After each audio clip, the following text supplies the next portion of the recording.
it's NeceyDixon. Welcome back to my YouTube channel. If you are new here, welcome. I'm doing this because I just got my nails done and I think my nails are looking super cute. So here they go, y'all. But welcome. If you are returning, y'all, I hope that you are subscribed. Tonight we are reviewing season 13, episode 14 of Real Housewives of Atlanta. If you got it, haunted. Okay, tonight we're getting a little bit more of Fallyn, and so far I like Fallyn, but tonight we got to see some turn up Fallyn. So without further ado, let's go ahead and get into the episode. Okay, so the episode starts off and Marlo has her showroom. Fallyn is there and I'm like, okay, cool. Marlo and Fallyn, I would have never thought, but they both seem to be very fashionable. And Fallyn is talking to Marlo. She's there to support Marlo's business where she is renting her designer clothing, which I thought was a pretty unique type of business, but very fitting, being that Marlo always has all the fashions and all the designer clothes. So Kenya shows up, and when Kenya shows up, they're greeting each other all excited. And I'm like, okay, Marlo, y'all aren't really greeting each other like you don't really know where this relationship stands, but y'all really just faking the fun. So she shows up, and then Fallyn invites Kenya to her Halloween party. She's inviting Kenya and the rest of the girls to her house. And Kenya, of course, is like, okay, well, what should I wear? And they start talking about different costumes. Fallyn starts bringing up different types of, you know, slutty costumes that everybody wears for Halloween. And Kenya says something like, oh, well, I don't want to be disrespectful because the husbands are going to be there. And it's just very funny that they actually kept that part of the conversation in, because we know that Kenya is very well known for being disrespectful when it comes to husbands, i.e. Apollo and Phaedra. I will never forget that pool scene. And also this season, whenever she was talking about how Ralph was handsome, like, that's not very disrespectful for her to say that he's handsome, but just the way that she giggled about it and everything in her confessional showed a little bit of malice. Anyway, it goes. Fallyn tells Kenya that the men are not going to be there. It's just going to be her and her party. So they're excited about that. Fallyn leaves. And then we get some one-on-one time with Marlo and Kenya. And y'all, it seems like they can build a friendship, but Kenya is definitely trying to get more people in her corner for, I guess, proving in the court of Kenya, or the court of Real Housewives of Atlanta, that Portia and Tanya had slept with a stripper. So she starts talking about that again, like she has in every single episode, y'all. I think it's funny because we see that the person forcing these conversations scene to scene is Kenya. So I understand y'all who say, oh, well, if you don't want your business out there, don't, you know, lay up at work. 100% agree. Get that. But Kenya keeps forcing this storyline. And it's like, Kenya, you got a lot going on that you could be giving us outside of Strippergate.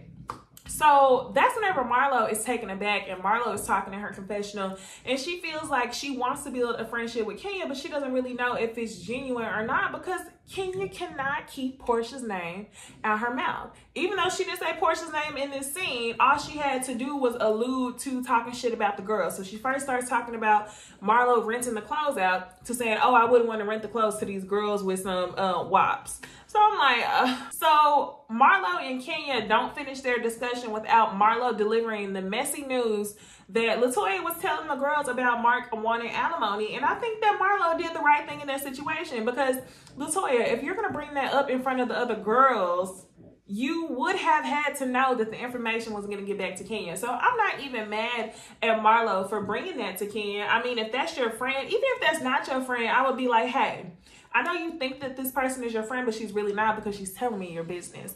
And that's exactly what Marlo did. And Kenya was like, okay, so she basically is talking about me in front of girls who don't like me. I wouldn't say that they don't like you. It's very, in my opinion, a lot of the relationship failure with Kenya and Portia has to do with Kenya. And I explained this a couple videos ago. A lot of people want to put the blame on Portia and say, well, y'all made up and Portia keeps acting like they're cool, but then they keep falling out.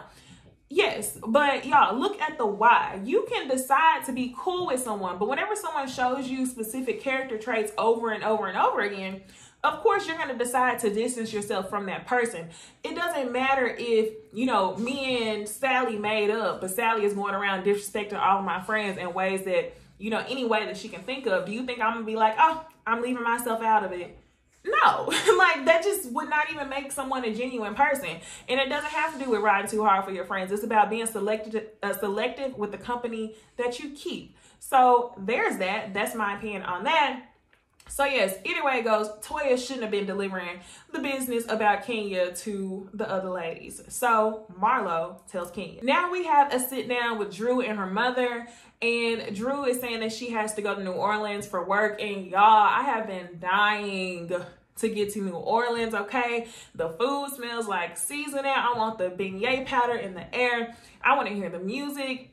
I don't even want to go to Bourbon Street, y'all. I just want to be in New Orleans on all the nice streets. So hopefully, before the year's over, I can take a quick little road trip down there with some Neos. Yeah, so anyway, Drew has to go to New Orleans for a work trip, and she comes up with a bright idea to invite the rest of the ladies there so they can kind of have a redo of Charleston. So Drew's mom is also from New Orleans, and this is where, you know, they kind of get into the sticky part of her mom's upbringing. Her mom was adopted. Her biological father did not want to have a lot to do with her, and her mom starts talking about their family, and she says, yeah, we have people in our family who are actually Caucasian. And Drew was like, but they're not biological. So it seems like it's a page that her mom is not willing to go back and look at. Her mom is like, you know, my adopted dad raised me, my mom raised me. These are my parents. Anybody who's biological, I don't care. Like, I don't even want to discuss it. So she's speaking as if her adopted family shared the same blood as her, because at this point in her life, that is her family. And I don't blame her for that. So she thinks about how this relates to Josiah. So Josiah's dad has recently got down to jail, and Josiah is her oldest son. He's 9 years old, and she had him before her and Ralph got married. I think she said Josiah was 3 when Ralph and her got married. So we find out that Josiah's father has been in prison since before he was born, and he's recently getting out. So I really want to know two things. That's it. What was he doing to go to prison? Like, was he a scammer? What was he doing? Because Drew was, I guess I'll say famous, loosely. Drew was famous around this time. This is how many years back, y'all? If Josiah's 10 years ago, 2011, Drew was coming. I mean, she wasn't too far gone from the game. So Drew Sidora was pretty well known, almost more than she is now. So I'm like, how did you meet this man? Like, is he a scammer? Was he really like doing some illegal stuff? And for 2, where did you find him? Because you were running in, you know, celebrity or celebrity-esque type circles. I'm not going to say that she's an A-lister, but people should have known who she was from the game. How did you come across this man? So yeah, if y'all know the answer to that, comment below. So she has to have this conversation with her son. But before she does that, we get into a scene with Cynthia and Mike. And of course, they talk about the wedding. And that's whenever I just feel like, wow, the wedding was literally only 1 episode. And as much as I dreaded the wedding being Cynthia's entire storyline, I'm glad that the wedding is over. It wasn't her entire storyline. Now we are moving on to other things. So thank you, Lord, for that. They start talking about the wedding and Cynthia's long vows. And come to find out, it was a lot that they edited out, because I thought Cynthia's vows were super basic and not deep at all whenever I watched the episode. But once they got back into it and saw she was talking for 8 minutes, I was like, oh my gosh. So she did get into it. And then they even start giggling about Leon's post. And I wanted to talk about that because I remember whenever he posted at the time of the wedding, I was like, why is Leon just so GQ? He is so funny. He has Noelle's entire face. I love me some Leon. I used to love seeing Cynthia and Leon meet up whenever her and Peter were kind of on the rocks. And they would just have conversations as friends. I love their relationship. So Mike and Cynthia start talking about where their homes will be. And I completely forgot that this was even a conversation for the couple. Because I remember last season, they were trying to figure out where they were going to stay. Cynthia was in LA during the pandemic. You know, they weren't filming for Atlanta yet. Now they're in Atlanta. That's where they got married. And Mike decides that he wants to keep his house in LA while they find a home base in Atlanta. I was kind of confused by what he meant, because he said that it was important that they still have something like their separate areas. I think that's what he said. Y'all tell me if I'm wrong. So that's why he still wants to keep the house in LA. However, he wants their home base to be in Atlanta. And if they're going to do that, Cynthia is up for selling Lake Bailey. So I'm thinking like, okay, if Mike is saying it's important for them to have their separate home bases, if Cynthia sells Lake Bailey, she won't have a home base. Her home base is your home base. Only you will have a separate area in LA. So I don't know. Y'all tell me what y'all think. We know how much Cynthia cares about Lake Bailey, and the fact that she's willing to give this up, I think, is a good thing. I mean, y'all should be living together if y'all are married. I do not want to see another marriage like Kenya and Mark go down on this show. Now we know that Cynthia and Mike are nothing like them, but I don't understand the super long distance marriages, especially with everything being so virtual now. I know that Mike works for Fox Soul, so I believe that he's in Atlanta full-time as of now. So now we get a call from Drew. Drew calls Cynthia, and this is whenever she comes through. Come on, Drew. She tells Cynthia that her husband, Ralph, has a private jet for all the ladies to get to New Orleans. And even though Kenya was being petty and secretive about who she was going to take on the private jet, Drew is extending her invites to all the women to fly private to New Orleans. And I was like, yes, this is why I like Drew, y'all. It's been a long time since it's been a new housewife that I really, really like. And y'all, this season for me has not been my favorite season at all. But Drew is the saving grace. Drew is my favorite housewife on this show, y'all. She's my favorite. I'm sorry. I think my favorite before that might have been Portia. So, Drew, you definitely claim that spot. Your reads are immaculate. You have the most common sense out of everyone, especially when it comes to the ladies. However, I wish that you wouldn't have showed us the short end of the stick on your relationship on the front end. I would rather have seen that on the back end. I would rather have built feelings for you and Ralph and saw how great of a dad Ralph was and how great of a husband he was, than to get the opening of y'all, you know, in the middle of a pile of shit. So yeah, shout out to Drew. Go ahead and plan the trip right. Now for the conversation with Drew and Josiah. She's talking to Ralph first, and she's telling Ralph that she knew that this day would come, that Josiah's dad would want to be back in his life, but she just didn't expect it to come this soon. And what I got from this, I was shocked how calm Ralph was and how he was handling this. I believe that Josiah sees Ralph as his dad. But do y'all remember a couple episodes back, I think it might have been like the 3rd or 4th episode, Drew said that she feels like Ralph doesn't show the same affection towards Josiah that he shows to their other kids. Now, the other 2 kids are his biological children.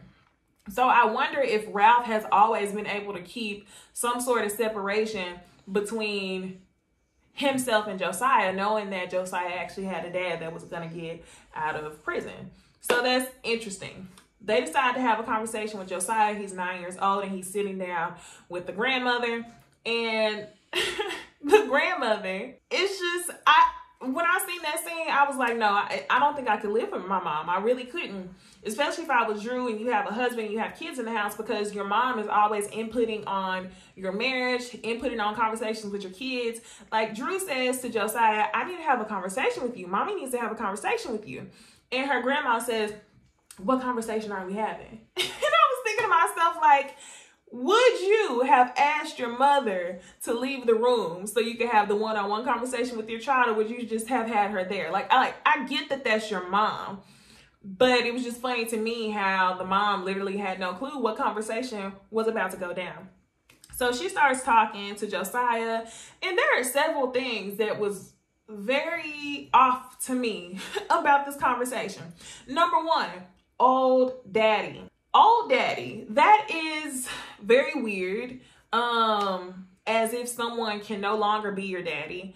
And then I'm confused on how Josiah's father has been in prison since before he was born. So how would he have ever gotten the initial term daddy? How did he get the name daddy? So now you're referring to Josiah's biological father as old daddy. The second thing that was off to me, to say the least, she explains that whenever Josiah first met Ralph, and I believe that's when he was like 2 or 3, she had Josiah calling him Uncle Ralph. I've heard of people doing this before. I still think the shit is very weird, especially for a 2 or 3-year-old, because then you're going around, like Drew said, telling people that your Uncle Ralph married your mom. Like let's just get to it. Can he just call him Mr. Ralph? Can he call him Ralph? Can he call him Mr. whatever his last name is? Just stop it with the uncle shit. Like, I feel like people are really confusing their children when it comes to this. Old daddy, new daddy, Uncle Ralph, this. But your Uncle Ralph is now your new daddy. And then you have to have a relationship. Now you have 2 daddies. It's confusing. And I think it gets to a point to where Josiah doesn't want this change in his life. So he's not really open to it. And Ralph jumps in and Ralph says, thank you, Ralph, that he thinks that it's weird that she's even using the term old daddy. And I'm like, see, Ralph, you good for something. Thank you for being the logic in this situation. Like, thank you. Old daddy? Okay. So he says that Josiah is very hesitant to even have a conversation. And he ends up saying that in the future, then maybe it'll be a maybe that he has a relationship with his father. He's 9 years old at this point, and he's confused because you done call the man old daddy, new daddy, Uncle Ralph. It's just too much. He don't want to deal with it. Josiah said, please remove me from this narrative. I'm good right here. So now, y'all, it is time for the Halloween party at Fallyn's house. And Fallyn did a really good job decorating her house. At the front, the inside of her house was nothing but smoke.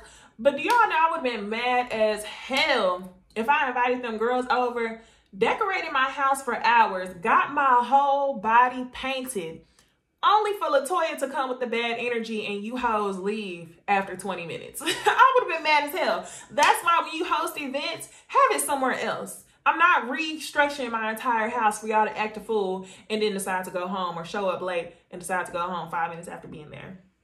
So Fallyn shows up as Medusa. Her outfit was really cute. She put in a lot of work. Candy shows up as a cheetah. She got the whole nose extension thing on. Cynthia is the hand sanitizer. She looks really cute. But of course, y'all know it's not touching her 50 Cent costume from years ago. That costume had me screaming years ago. I really miss it. Shamia is an astronaut. And Kenya. Kenya shows up dressed problematically as fuck. She's wearing a Native American costume. And I already seen the fools on Twitter saying, well, a lot of black people have Native American in their blood, and Kenya looks to be like one of those people. I don't give a fuck. Like, a lot of black people think that they have Native American in their blood when it is in fact just Caucasian blood. Whatever blood it is from the slave owners. And even if you do have Native American in your blood, that's not the culture that you were brought up on. You can still be culturally appropriating traditions. So that was dumb. Especially if you knew you were going to be on TV. That was dumb as fuck, Kenya. So she shows up. Drew is in the Cats musical costume, and Marlo can't make it. And the person who announces that is Kenya, which is very weird. Kenya is very strategic with her moves. She knew that it was going to be weird for her to announce this to the group. So that's, in fact, why she did it. I think she wanted people to know that Marlo is a player on her team. And that's exactly why she announced it. So, y'all, LaToya shows up. And literally my notes for this just says mess. Because literally as soon as LaToya shows up, that's when the shit starts. She's dressed as a mermaid. She's sitting down, already asking about drinks, telling Fallyn, you need to serve me, blah, blah, blah. This is what a 65-year-old gets you. I'm not getting up for shit. You need to be serving me drinks. And that's where LaToya fucked up. Literally, in that moment, that's when Fallyn should have lost her shit. I think Fallyn gave her a lot of patience because Fallyn wasn't really up on that liquid courage whenever LaToya first made it in the house. LaToya showed up like she was drunk, in my opinion. But I think that might just be her personality. I hate to see it. I really do. I hate to see it, that's her true personality, but that's what it just looked like. So LaToya calls Kenya out and says to her, oh, you've been ignoring me, blah, blah, blah, blah. We need to talk. So they finally walk outside. Kenya asks LaToya to come. And basically, Kenya gets right to it. Why are you taking my business to women who you know don't like me? And LaToya claims, well, I was trying to protect you because they were coming for you. Bullshit. I don't think anybody in that moment was coming for Kenya. However, I do think that LaToya felt like if she gave that struggle piece of information about Kenya, that the other girls would show sympathy or go lighter for her. But at the same time, that's not your fucking business to tell. That's not your business to share. And Kenya plays a game. Kenya does not want to have a relationship with that group of women. Kenya does not need to pull the sympathy card because her end goal is not to be friends with these women. Her goal is to troll and further try to find out or talk shit about people for Strippergate. So that's why she's pissed off at LaToya, and she flat out says, I don't need you to do that for me, and I don't want to play the sympathy card. She says it. So they're arguing like a couple. LaToya's being childish as hell, and she keeps trying to make it into a joke. Kenya says that she can't trust her, and LaToya does some really, really shiesty shit. This is what makes me think of Eva. I told y'all, I think 2 reviews back, that I liked LaToya better than Eva because LaToya was straight up about her shit. But LaToya tried to use Candy to fluff up her bullshit. She said that basically Candy brought it to her first and she wouldn't have talked about it unless Candy brought it up. Here's the difference, LaToya. Candy was under the impression that you were in Kenya's corner. I believe that if Candy knew that you were going from, you know, team to team, she would have never even had that conversation with you. So don't put it on Candy. Now y'all in the house, Portia arrives, and Portia is wearing a basic bitch, Mean Girls outfit. She has her bob, her cat ears, her leotard, and that's pretty much it. Now, I would have been like, what the fuck was she wearing? But because the party lasted 2 seconds and they were the only ones there, she did it the way she should have. The good thing, she was not wearing all that body paint or nothing like that. She could go home, wash her face, hop in the shower, and call it a day. She ain't got to be rubbing in between all the cracks of her fingers and underneath her nails because she didn't pay somebody to come and paint her entire body. So yes, Portia shows up, her outfit's basic, and Fallyn is drunk at this point, I believe. She is talking to Portia. Portia says, what is Toya dressed up as? And Fallyn says she's a broke ass mermaid. So Fallyn's thing for the night is, if you want to come for me and talk about my old ass husband, I'm going to keep talking about how broke you are because I'm rich, bitch. That's Fallyn's whole storyline for tonight. So LaToya says, okay, well, you guys, I'm going to leave because I feel like the energy is off. And the energy is you, LaToya. You have brought all the negativity, all the drama surrounds you because both teams, whether you're team Kenya or team Portia, can see that it was fucked up for you to even be delivering that information. And good thing, nobody has used it as ammo yet. So that would have been your ass if Kenya didn't find out about this until somebody used it as ammo in an argument.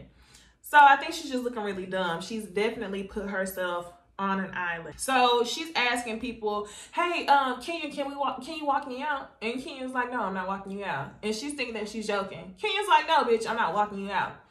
Portia decides to walk her out, and they're sitting down on the porch, and LaToya says she basically wants to know where all the drama started. And this is what I hate. Whenever you're a new girl on the show, quit trying to come and find out the detail for detail history on everyone, because honestly, it's not going to help you. Whenever you try to take sides or whenever you try to speak up for someone, like, if it's some shit that you don't know about, just be quiet about it. Don't speak on stuff that you don't know about. It's really hard for a new person to come in a group and try to switch up relationship dynamics and mend relationships when you really don't know anything. Kenya and Portia just aren't going to be cool at the end of the day. Whenever you like really get into it, what did she expect Portia to even say? Like, do y'all know how long that story would have been? And if you think about it, Portia and Kenya's relationship has never really been good. The conversation definitely would have just been a bunch of nothing. So if you're a new girl, number one rule, don't come and put yourself in the middle of some shit that you don't know nothing about. Like, just don't.